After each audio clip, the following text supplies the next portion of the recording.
Hola, soy Ana Karen Villalba Mesa, residente de primer año de Medicina de Urgencias. Hoy les vengo a presentar el tema de hipercalemia e hipocalemia. Bueno, generalidades del potasio. Los valores normales van de 3.5 a 5.5. Es el catión más abundante del organismo y tiene diferentes funciones. Las principales es que regula las enzimas intracelulares, o sea, contribuye a la síntesis de proteínas y glucógeno. Mantiene el potencial de membrana y regula la excitabilidad de tejidos neuromusculares y cardiovasculares, que está condicionada por la relación del potasio intra y extracelular. El contenido corporal en un adulto va de 3.000 a 4.000 miliequivalentes, o sea, de 50 a 55 miliequivalentes por kilogramo de peso. Tiene un aporte basal de 1 a 3 miliequivalentes por kilogramo por día. Se encuentra distribuido principalmente en tejido muscular, hígado, líquido intersticial, eritrocitos y plasma. Su mayor concentración se encuentra en líquido extracelular a razón de 150 miliequivalentes y en líquido extracelular 4 miliequivalentes. Bueno, los factores que regulan el potasio, pues esto está regulado entre la ingesta y la excreción. La ingesta es del 2% aproximadamente, perdón, la ingesta pues depende de lo que consuma nuestro paciente. El potasio plasmático es solo un 2%, que es 4.000 equivalentes. Intracelular está en un 98% a razón de 150 y bueno, se excreta principalmente por el sudor en un 5%, la orina en un 80% y las heces en un 15%. Bueno, la distribución transcelular de potasio está regulada por diferentes factores, pero los principales son la insulina y la estimulación beta adrenérgica. Esta diferencia en la concentración es determinante para el potencial de membrana en reposo, y esto es fundamental para la transmisión neuromuscular. Los factores que regulan el intercambio intra y extracelular de potasio. Bueno, los factores que favorecen la entrada, la alcalosis metabólica, la insulina, la estimulación beta-2 adrenérgica, la aldosterona, la acidosis metabólica, la hiperosmolaridad extracelular, los agonistas alfa-adrenérgicos y la lisis. Y los factores que regulan la secreción distal, la ingesta de potasio en la dieta, la concentración de potasio plasmático, el pH sistémico y el flujo tubular distal. Bueno, hay algo que se llama principio de electroneutralidad, en donde dependiendo el pH o si estamos en acidosis o alcalosis, es la cantidad de potasio que vamos a encontrar. Bueno, en una acidosis, debido a la entrada de hidrogeniones a la célula, hay una salida de potasio, por lo que esto va a condicionar a una hipercalemia. Por cada 0.1 que disminuye el pH, aumenta el potasio de 0.2 a 1.7 miliequivalentes. Y en la alcalosis sucede lo contrario. Debido a la salida de bicarbonato hay una entrada de potasio a la célula, lo que, bueno, debido al incremento de 0.1 unidades del pH, determina una reducción de potasio del 0.6 miliequivalentes. Como lo comentábamos, su principal vía de eliminación es la renal de un 80%, y bueno, el riñón es capaz de reducir su excreción a menos de 5 miliequivalentes al día en presencia de depresión de potasio. Ahora sí vamos a hablar de hipercalemia. Se define por la presencia de una concentración plasmática de potasio superior al 5.5 miliequivalentes. El Consejo Europeo de Reanimación define como la hipercalemia con un nivel plasmático mayor a 5.5 y se considera grave a partir de 6.5.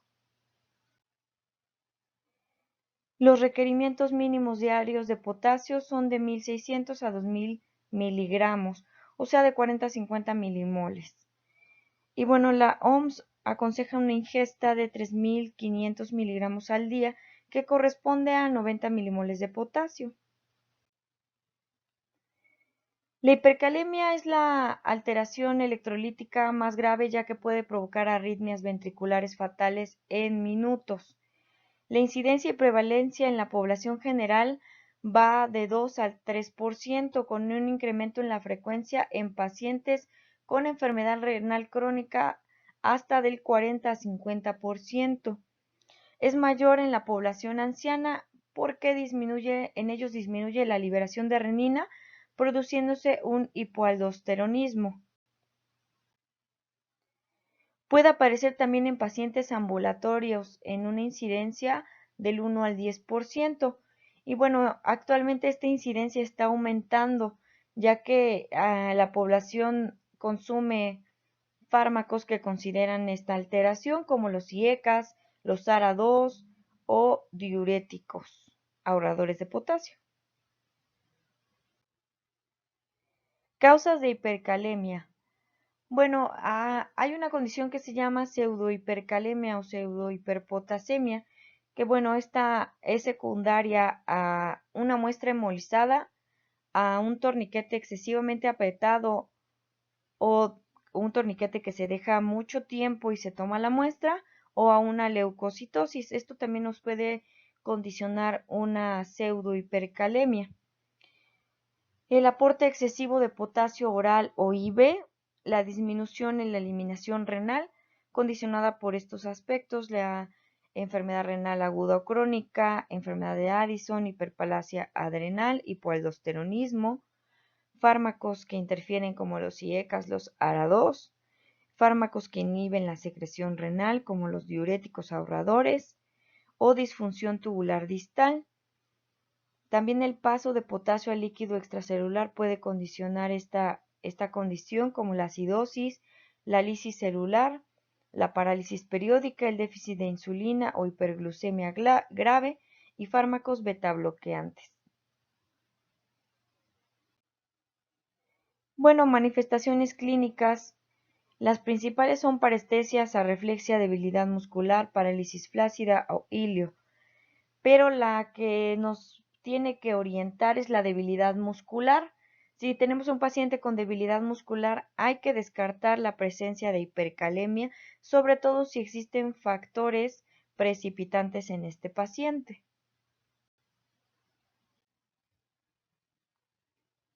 Bueno, hay un algoritmo diagnóstico de hipercalemia. Si nuestro potasio está arriba de 5.5, hay que preguntarnos si existe lisis de células sanguíneas. Si sí, pues hay que buscar pseudohipercalemia.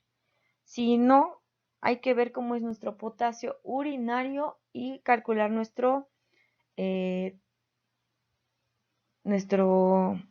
factor transtubular de potasio. Si este es mayor a 7, hay que buscar causas de redistribución o de liberación tisular o de administración exógena. Si este es menor a 5 o 7, hay que ver si nuestro filtrado glomerular está disminuido. Si sí, pues estamos ante una enfermedad renal. Si no, pues hay que buscar un déficit en los mineralocorticoides o en la secreción tubular de potasio. Bueno, aquí está el cálculo de nuestro gradiente transtubular de potasio, que es potasio en orina por la osmolaridad del plasma entre el potasio del plasma por la osmolaridad en orina.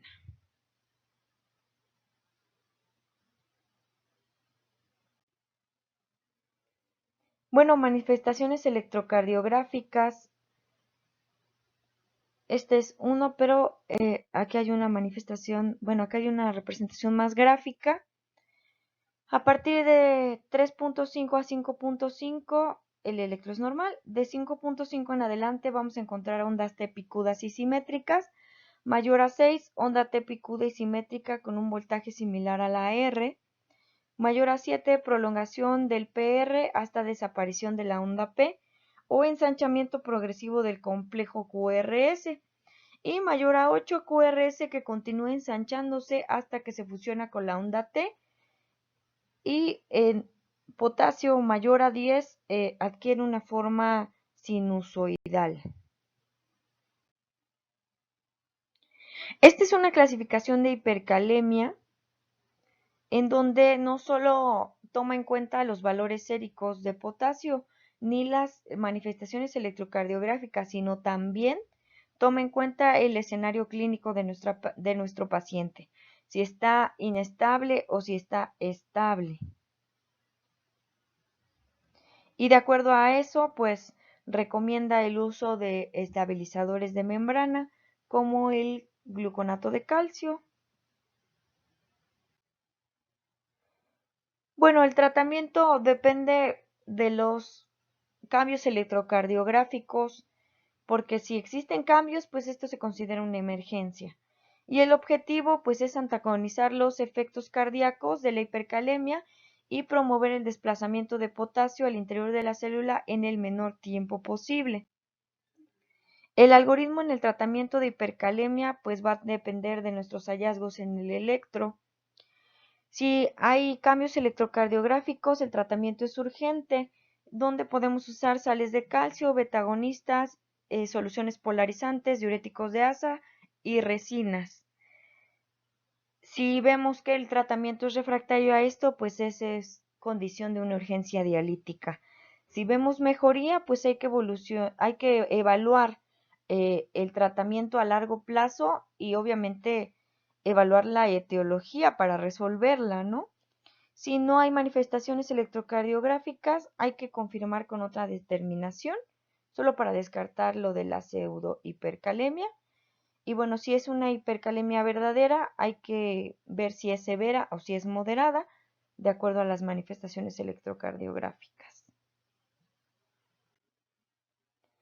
La administración de gluconato de calcio es la primera medida, ya que este no va a disminuir la cantidad de potasio, eso que quede claro, solo va a estabilizar la membrana, es un cardioprotector.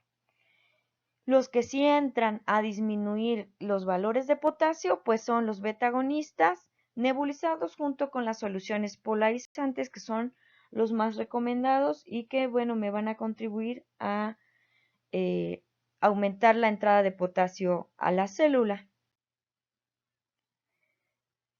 Bueno, aquí están estos fármacos, el gluconato de calcio al 10%, su tiempo de acción es rápido de 5 a 10 minutos y dura 1 hora su efecto. Los betagonistas como el salbutamol, su efecto de acción es 30 minutos y dura de 2 a 3 horas.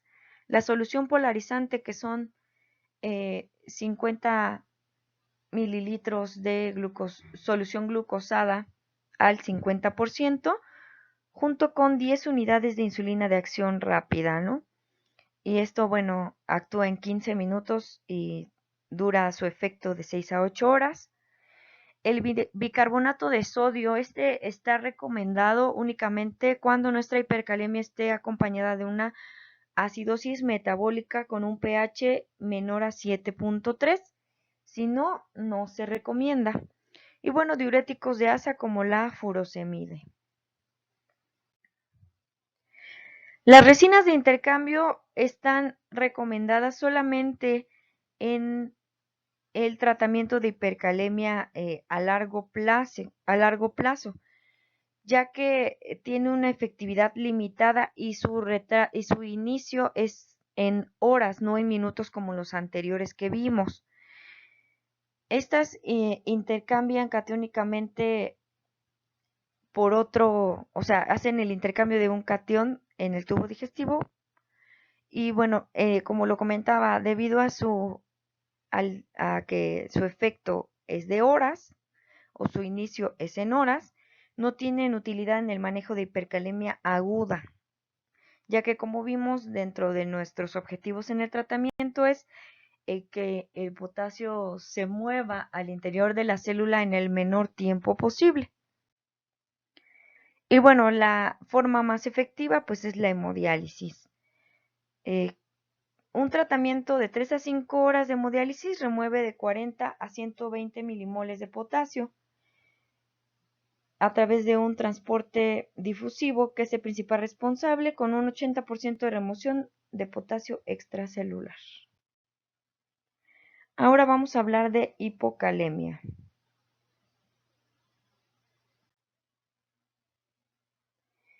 Se define por una concentración sérica de un potasio menor a 3.5 y se clasifica en leve, moderada y grave. Leve de 3 a 3.5, moderada de 2.5 a 3 y grave menor a 2.5.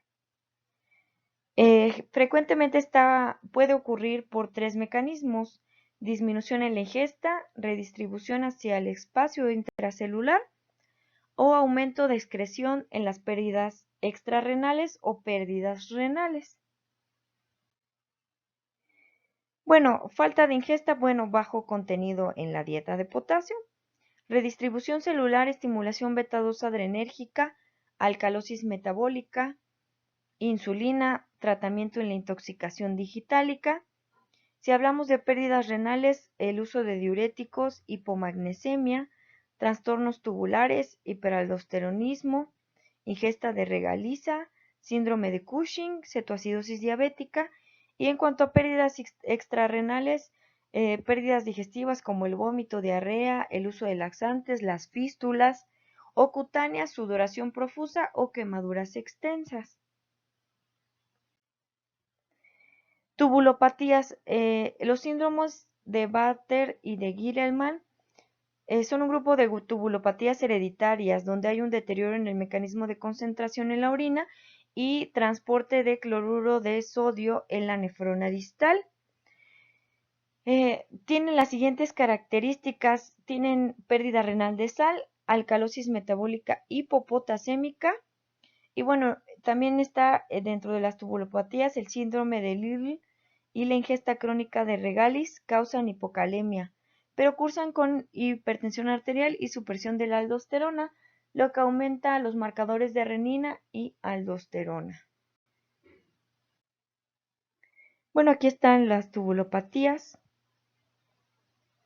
síndrome de Bartter, de Gierelmann, de Lille, la ingesta de diuréticos, de regalis, si son autosómicas recesivas dominantes, el inicio en los niños, principalmente en neonatos, en el de Bartter, la mayoría es en los adultos. Si hay alteraciones en la TA, la aldosterona sí va a estar aumentada o suprimida, y otras características de estas tubulopatías. La gravedad de las manifestaciones se correlaciona con su concentración y la velocidad de instauración. Y sus manifestaciones principales, al igual que en la hipercalemia, son cardíacas y neuromusculares, ya que esto condiciona una hiperpolarización en la membrana celular. Es frecuente observar astenia, calambres, parestesias, y la debilidad muscular se encuentra de forma similar en la hipercalemia y empieza en extremidades inferiores y va progresando hacia el tronco y extremidades superiores.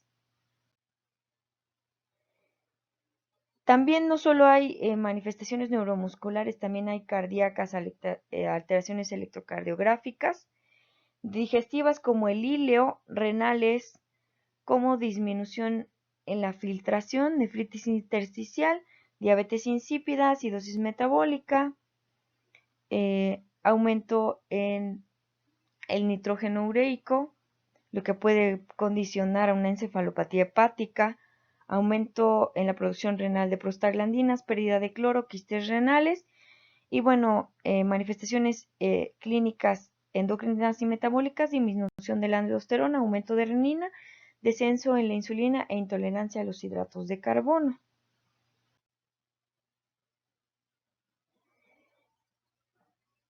Si encontramos un potasio de 3 a 2.7, hay disminución en la onda T.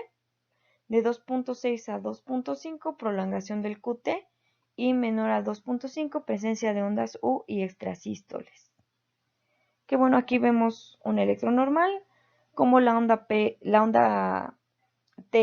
se va aplanando, cómo aparece la onda U, y cómo hay una depresión del ST, la onda T se invierte y hay una onda U prominente. Para el diagnóstico de la hipocalemia, pues hay que ver si esto a través del gradiente transtubular de potasio, de qué origen es, ¿no? Dependiendo del potasio en orina, si es bajo, pues hay que hablar de aporte insuficiente de potasio en la dieta, pérdidas como los diuréticos o gastrointestinales o cutáneas, o el paso del potasio al interior de la célula, como ocasionado por insulina, bicarbonato, estimulación beta-adrenérgica, parálisis, intoxicaciones. O si es alto, hay que ver el gradiente transtubular de potasio. Si hay un aumento en el flujo distal gracias a los diuréticos o diuresis osmótica, si hay iones en orina, cómo está la renina, para ver si esto es también causada por la aldosterona o por pérdidas extrarrenales como los vómitos, la diarrea, los diuréticos. Y bueno, el tratamiento va a depender de acuerdo a la gravedad y a la estimación del déficit de potasio. Si hay criterios de gravedad que serían nuestras alteraciones electrocardiográficas, pues hay que calcular cuánto es nuestro déficit y administrarlo. La reposición debe iniciarse preferentemente, si tolera la vía oral, por vía oral. Pero si no, pues hacerlo por la vía IV. En el caso en donde obviamente no se pueda vía oral, pues es en intolerancia a la vía oral. Cuando hay helio paralítico por el tipo de urgencia que condiciona eso, cuando sea una hipocalemia grave, potasio menor a 2.5, cuando haya ya una arritmia o cuando esta hipocalemia condicione un infarto. Si está consciente y tolera la vía oral, el tratamiento vía oral es de 40 miliequivalentes cada 4 horas. Bueno, y si es IV, hay que calcular el déficit de acuerdo a nuestra gravedad de hipocalemia. Si es una hipocalemia leve, condiciona a un 5% de déficit, si es moderada a un 10% y si es grave a un 15%. Que bueno, esto en miliequivalentes sería en leve 300 miliequivalentes, moderado 400 y en grave 500. Para el cálculo hay que calcular el potasio corporal total, el déficit de potasio y las necesidades basales. Esto es así. En un déficit del 10%, como en este paciente que tiene 70 años, que pesa 70 kilogramos, que tiene un potasio de 2.5 y decimos que el cálculo basal es un miliequivalente por kilo, o sea, 70, ¿no? El déficit sería del 10% porque es una hipocalemia moderada. 50 por 70, o sea, por el peso, 50 por el peso, que es 3.500 y el déficit es del 10%, son 350. Este es nuestro déficit. Pero hay que sumarle nuestro basal, que dijimos que era 70. Entonces, esto es lo que tiene de déficit total nuestro paciente, 420 miliequivalentes. Que, bueno, eso no, los 420 miliequivalentes no lo vamos a pasar en agudo, ya que pues también recordemos que hay cierta tolerancia de potasio tanto por vía periférica como por vía central y de acuerdo a eso es que vamos a considerar la reposición. Bueno, dentro de los datos culturales que quería yo enseñarles, pues es que el diario de Ana Frank es de mis libros favoritos, ya que pues literalmente es un diario de una pequeña judía que lo escribió mientras se estaba escondida en una casa cuando fue la Segunda Guerra Mundial. Lo escribió el 12 de junio de 1942 al 1 de agosto de 1944. El 4 de agosto de 1944 los descubrieron y los llevaron a campos de concentración. Ella y su hermana mayor Margot se fueron juntas al mismo campo y ahí murieron de tifo. Margot murió el 12 de febrero y poco después Ana alrededor del 15 de febrero. El único que sobrevivió fue su papá, el papá de Ana Frank, y pues este señor sabía que de las últimas peticiones de Ana era que publicara este diario para darlo a conocer pues al mundo, ¿no? De cómo era, cómo se vivía la Segunda Guerra Mundial en personas que estaban ocultas o escondidas, cómo ella no tuvo pues una adolescencia como la de cualquier mujer normal, pues porque todo lo tuvo que vivir ahí y pues el diario era su desahogo.